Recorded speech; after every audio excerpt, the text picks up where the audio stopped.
South India shopping మాల్లో block buster ఆషాఢం #1 kilo sale.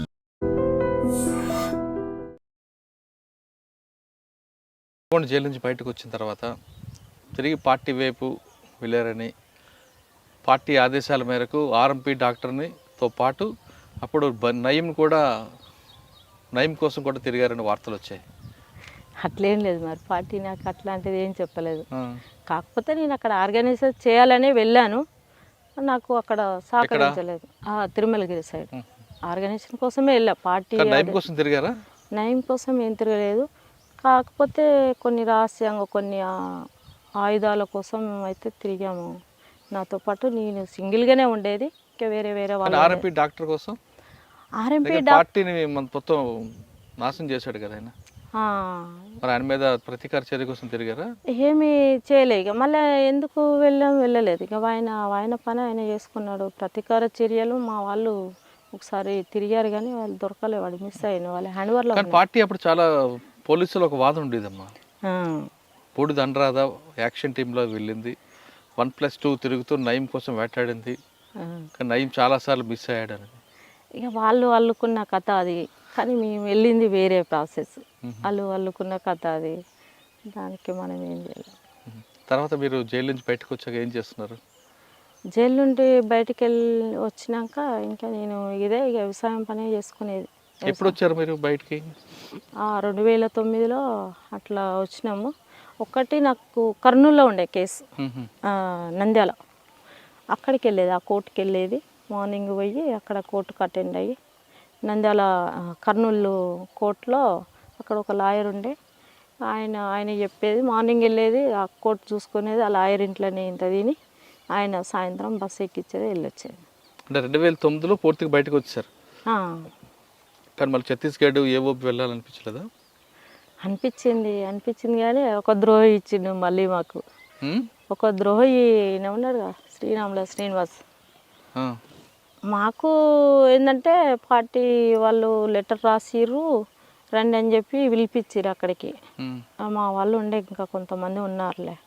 అక్కడికి వెళ్ళినాక అక్కడ ఏమైందంటే వస్తున్నాడు, ఆర్కే వస్తున్నాడు అని చెప్పి ఉంచారు ఒక వారం 10 రోజులు. అక్కడ ఎన్కౌంటర్స్ జరిగినాయి, కోరాపుట్ ఏరియాలో అక్కడ ఎన్కౌంటర్స్ జరిగినాయి.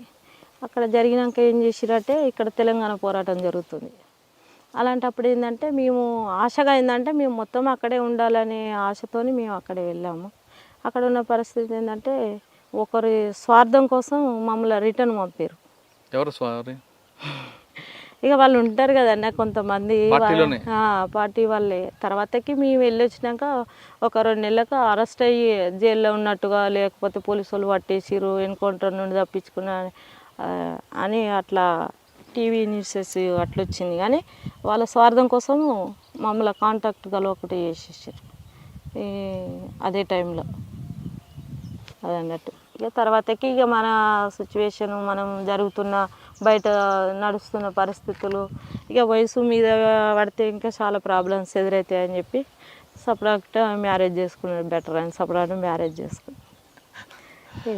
చేసుకున్నప్పుడు ఆ వ్యక్తికి చెప్పారా ఇదంతా? మీరు నక్సలైట్ అని చెప్పాను. భయపడలేదా? ఏం భయపడలే. వాళ్ళ అమ్మతో ఇట్లా మాట్లాడి, అంటే ఆయన కూడా భావజాలం ఉందా లేదంటే? ఆయన కూడా ఏంటంటే టీఆర్ఎస్ పార్టీలో అక్కడ తిరుగుతాడు ఆయన. దానివల్ల ఆయన ఎందుకు అనే అట్లాంటిది ఏమీ స్పందించలేదు. నాకు వద్దు అట్లాంటిది అయితే ఏం కాదు, సరే మాకు అట్లనే కావాలని చెప్పి వాళ్ళ అమ్మ వాళ్ళంతా ఆ విధంగా మాట్లాడు. అందుకైతేనే ఓకే, లేకపోతే రేపు సమస్యలు వస్తాయని ఫస్టే చెప్పామన్నట్టు. కేసులోనే చెప్పారు? కేసులు ఉన్నాయి, నేను జైలుకి వెళ్ళాను, మా నాన్న వల్ల నేను ఇట్లా వెళ్ళాను, ఇట్లా చేసినాము. ఏమన్నారు ఆయన? ఏమనలే, సరే మంచిదే కదా అట్లా ఉంటే అన్నారు, అంతే. అత్తమ్మ ఎలా చూస్తున్నారు మరి? మా అత్తమ్మ ఒక 2-3 ఏళ్ళు మంచిగానే ఉన్నారు. మా అత్త మా మామ చాలా మంచిగా చూసుకొని నాకు గౌరవించేది బాగా. మా కోడలు ఇట్లా అట్లా అని చెప్పుకునే వాళ్ళు అన్నట్టు, దావతులలో ఇట్లా ఊర్లో మా కోడలు చాలా ఉన్నతమైనది. ఇప్పుడు ఇక నేను దేవుడు ఇట్లాంటివి మూఢనమ్మకాలని చెప్పి నేను ఏమి పూజలు అట్లాంటివి నేను ఏం చేయను. ఇప్పుడు మా మరిది పెళ్ళి అయింది, ఆమె పూజలు అవి చేస్తుంది. ఇక ఆమె మంచిది అనుకుంటారు అన్నట్టు. ఇప్పుడు అయితే వాళ్ళకు ఒకటి అయితే ఉంటుంది, మా కోడలు చాలా తెలివి కల్లా అయింది, అనే విషయం అయితే వాళ్ళ దృష్టిలో ఉంటుంది. కానీ ఇక పూజలు ఇట్లాంటివి నేను చేయను కాబట్టి కొంచెం అట్లా ఆ మనసులో ఉంటుంది ఇక వాళ్ళకి. ఇప్పుడు మా ఆయన కొంచెం పని చేయకపోవడం, కొంచెం గొడవలు జరిగి కొంచెం అట్లా సపరేట్గానే ఉంటాను నేను. మామూలుగా ఇక పిల్లలను స్కూల్కి వెళ్తా. మా మామయ్య రైల్వే ఉద్యోగి. మా ఆయన టీఆర్ఎస్ పార్టీలోనే తిరిగిండు. ఆ టీఆర్ఎస్ పార్టీ ఈయనకు ద్రోహం చేసిరు. దానివల్ల ఆయన ఏం పని చేయకుండా ఆ పార్టీ ఈడ మీటింగ్ ఉంది, ఆడ మీటింగ్ ఉందని వెళ్ళారు. ఇంట్లో గడవకపోయేది. ఇక దానివల్లనే గొడవలు అయ్యేది. ఇప్పుడు మా మామకు షుగర్ వచ్చి ఆయన మరి ఇప్పుడు ఎలాగమ్మ కుటుంబం వెళ్తున్నాడు. ఇప్పుడు మా మామ డ్యూటీకి వెళ్తున్నాడు. రిటైర్మెంట్ ఉంది ఇప్పుడు. మామ డ్యూటీకి వెళ్ళి మరి ఇల్లు గడవాలి కదా. ఒక 15,000 ఇస్తాడు మా మామ. ఆయనకు 80 దాకా వస్తాయి. ఒక 15,000 ఇస్తాడు. దానికి పూట గడుస్తుంది ఇప్పుడు ఎట్లా కొంత. పిల్లలు పెద్ద ఆమె LKG, బాబు చిన్నోడు నర్సరీ. కానీ ఈ సమస్యలు చూస్తున్నప్పుడు అనిపిస్తుంటుందా అదే బాగుంటుందని? అది ఎప్పటికైనా నేను అదైతే మర్చిపోలేను. ఎందుకంటే ఈ జీవితాల కంటే అది గొప్పది కదా. ఇప్పుడు అక్కడే ఎలాంటి సమస్యలు ఉండవు, ఎలాంటి ఇబ్బందులు ఉండవు.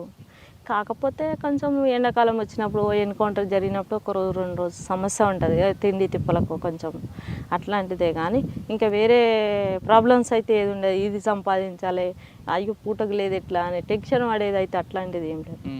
కాదు, మీరు నక్సలైట్ అని తెలిసి కూడా మీ ఆయన మిమ్మల్ని ఇబ్బంది పెడుతున్నారా?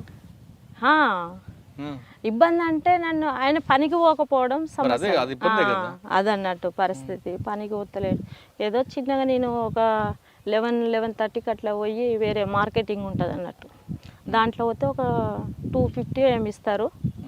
దానికి మళ్ళీ నేను మధ్యాహ్నం వరకు 1 గంటల వరకు వచ్చి మళ్ళీ పిల్లలను తోలుకొచ్చుకుంటా. టైలరింగ్ వచ్చి ఇంత కొంత టైలరింగ్ చేస్తా. సాధారణంగా బయటకు వచ్చిన అన్నలు నక్సల్స్ అయితే పార్టీకి అనుకూలంగా ఉంటారు కొంతమంది, లేదనుకుంటే సెటిల్మెంట్ చేసుకుని ఉంటుంటారు. సెటిల్మెంట్లు ఆ స్థల పంచాయతీ, ఈ పంచాయతీలు. మరి మేము అవన్నీ చేయకుండా ప్రశాంతంగా ఎందుకు ఉంటున్నాం? మరి నాకు అట్లా ఇష్టం లేకుండా అన్న, మా ఊర్లో కూడా నన్ను అడ్డు పెట్టుకొని డబ్బులు వసూలు చేసుడు కొంచెం చాలామంది అట్లా ట్రై చేశారు. నేను అటువైపు వెళ్ళలే, నాకు ఇష్టం లేదు. నేను ఎంత ఒక పూట ఉపవాసం ఉన్నా పర్వాలేదు, కానీ నేను అట్లాంటి పని చేయనని చెప్పి నేను వెళ్తలేనన్నా. నేను అప్పటి నుండి అంతే.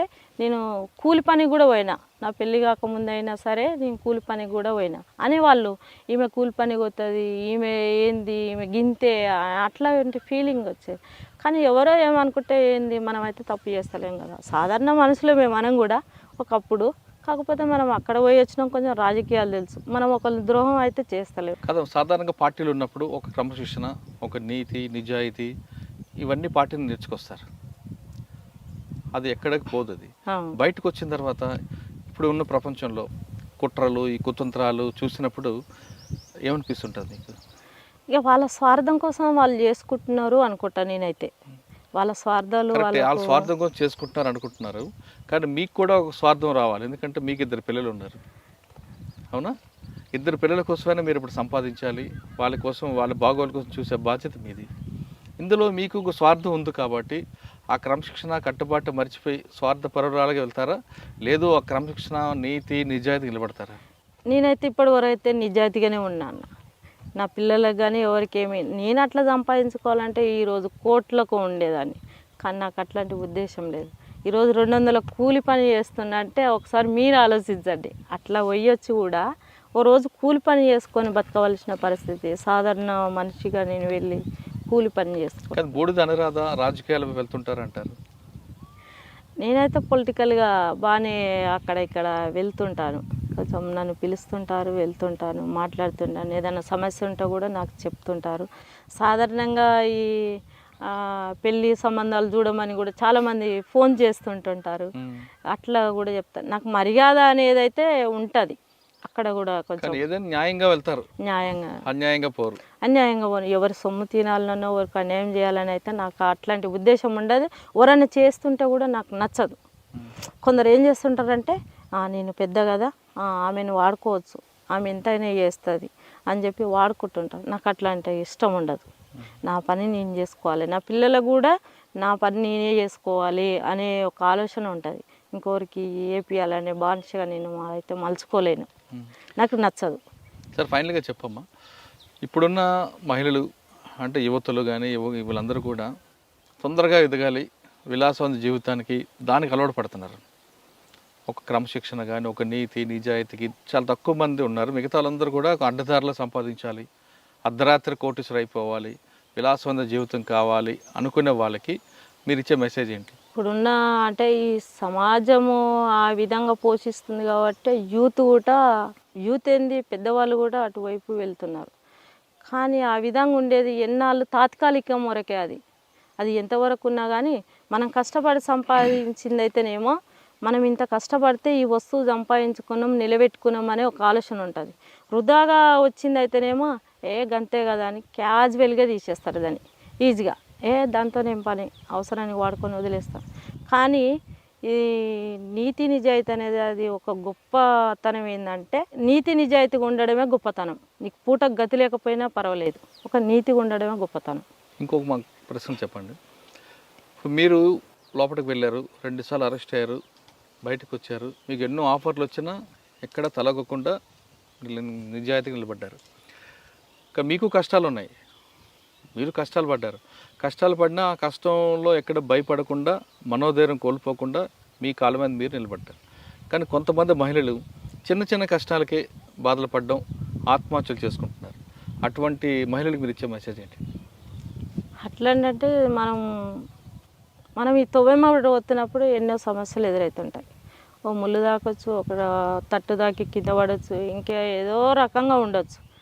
అన్నిటినీ ఎదిరించినప్పుడే మనం ఒక మహిళగా నిలబడగలుగుతాము, ఒక నిజాయితీగా ఉండగలుగుతాం, ఒక ధైర్యంగా ఉండగలుగుతాం. కానీ వీడికే మన ఏమంటారు, మన జీవితం అయిపోయింది అనుకుంటే అది కాలేదు కదా. మనకున్నది కొంతవరకే జీవితం. కాబట్టి మనం పెద్దగా ఆలోచిస్తే పెద్దగా ఉంటాం. గింతే కదా మనం వీడికెళ్ళే ముగించుకోవాలనుకుంటే గంతే ఉంటుంది. కానీ ఏనాడైనా కానీ మహిళ కానీ ఒక పురుషుడు కానీ ఏదో బానిసత్వానికో ఏదో అలవాటు పడి అనవసరమైన విషయాలకు అట్లా ఆత్మహత్యలు చేసుకొని అనవసరంగా ఏదో సూసైడ్ చేసుకొని ఏదో రకంగా ఆగం చేసుకునే జీవితానికంటే ఎంత సమస్యలు వచ్చినా ఏదైనా కానీ మనుషులకే వస్తాయి సమస్యలు. ప్రతి మనిషికి ఉంటాయి సమస్యలు, కాకపోతే ఎక్కువ తక్కువ అంతే. కాబట్టి వాటిని ఎదిరించినప్పుడే ఒక మనిషిగా మనం ఒక నేమ్ సంపాదించుకోగలుగుతాం. ఇదే సమాచారాన్ని మీరు అడవులు ఉన్నప్పుడు గ్రామాల్లో చెప్పేవారా? చెప్పేది. ఎక్కడైనా కానీ మహిళలను కలిసినప్పుడు వాళ్ళకు ఉన్నటువంటి సమస్యలు, వాళ్ళ భర్తలు తాగి వచ్చి కొడుతున్నప్పుడు, లేదా పాలల్లో సమస్యలు, నేను చనిపోవాలని చెప్పి వాళ్ళకి టాక్ వస్తుంది, వాళ్ళు మాట్లాడుతుంటారు. నార్మల్గా ఇప్పుడు కూడా బాయ్స్ కూడా అక్క నేను బతకలేనక్క, మన ఒక అబ్బాయి ఫోన్ చేస్తాడు, అక్క నేను బతకలేనక్క, వాళ్ళ భార్య ఏదో గొడవ పెట్టుకొని వెళ్ళిపోయిందంట, అక్క నేను బతకలేనక్క నేను చచ్చిపోతున్నాయి ఇదే లాస్ట్ అని రాత్రి 12 గంటలకు కాల్ చేస్తాడు. అరే ఇక ఎంత చెప్పినా ఒక 2 గంటల దాకా చెప్పినా. మా హస్బెండ్ ఏమో నాతో లొల్లి పెట్టుకుంటాడు, గీ రాత్రి ఏంది వాడు ఏదున్నా కానీ పొద్దుగాల మాట్లాడాలి, సరే వాడికి ఉండొచ్చు సమస్యలు అని. అరే ఉంటారు కొందరు సమాజంలో కొంతమంది ఉంటారు, అందరినీ మనం ఒక తిరిగి మనలాగా అనుకోలేం కదా అని చెప్పి ఆ అబ్బాయికి మాట్లాడితే సరే అక్క సరే అని ఇప్పుడు ఉన్నాడు ఆ అబ్బాయి. అంటే కొందరు ఉంటారు వాళ్ళు, అంటే వాళ్ళ పుట్టిన విధానం, వాళ్ళు ఉండే విధానము, వాళ్ళు పెరిగిన విధానాన్ని బట్టి వాళ్ళకు ఉన్నటువంటి సమస్యలు కాబట్టి కొందరు ఆ విధంగా వాటి వైపు పోతుంటారు. అక్క మీరు చాలాసార్లు పార్టీ కోసం ట్రై చేశారు కానీ కాంటాక్ట్ అవ్వలేదు. ఇప్పుడైతే మన తెలుగు రాష్ట్రాల్లో పార్టీ ప్రభావం ఎక్కడ లేదు, పక్క రాష్ట్రాల్లో ఉన్నాయి. పార్టీ అవసరం ఉంది అని మీకు పిలిస్తే వెళ్తారా? ఇక పిలిస్తే వెళ్తారా అనుకుంటే మన పరిస్థితులను వాళ్ళకు తెలియపరుస్తాం. మన పరిస్థితులను తెలియపరిచినప్పుడు వాళ్ళు మాట్లాడినప్పుడు తర్వాత ఆలోచిద్దాం. వాళ్ళు మేము కమాండ్ అయినప్పుడు మా సమస్యను వాళ్ళకు తెలియజేసినప్పుడు వాళ్ళు ఆ పరిస్థితులను బట్టి ఏ విధంగా మారుస్తారో అప్పుడు ఆలోచిద్దాం. నిజంగా ప్రస్తుతం ఉన్నటువంటి సమాజం దేనికి ప్రయారిటీ ఇస్తుంది? ఆర్థిక సంబంధాల చుట్టూ మాత్రమే తిరుగుతుంది. మళ్ళీ ఎన్నికలంగానే చాలా విరక్తి కలుగుతాం. మంచి అనిపిస్తుంది కదా, లేడీస్ కూడా ఛాలెంజింగ్ జాబ్స్ చేసినప్పుడు చాలా బాగుంటది. ట్రాఫిక్ అసిస్టెంట్స్ గా నియమించిన ట్రాన్స్జెండర్స్ అందరితో సాల్యూట్ చేయించుకుంటున్నారు. ఫుడ్ డెలివరీ ఇవ్వటానికి వెళ్ళినటువంటి డెలివరీ బాయ్ అనిల్ పై కళ్ళ ముందు పెళ్ళండి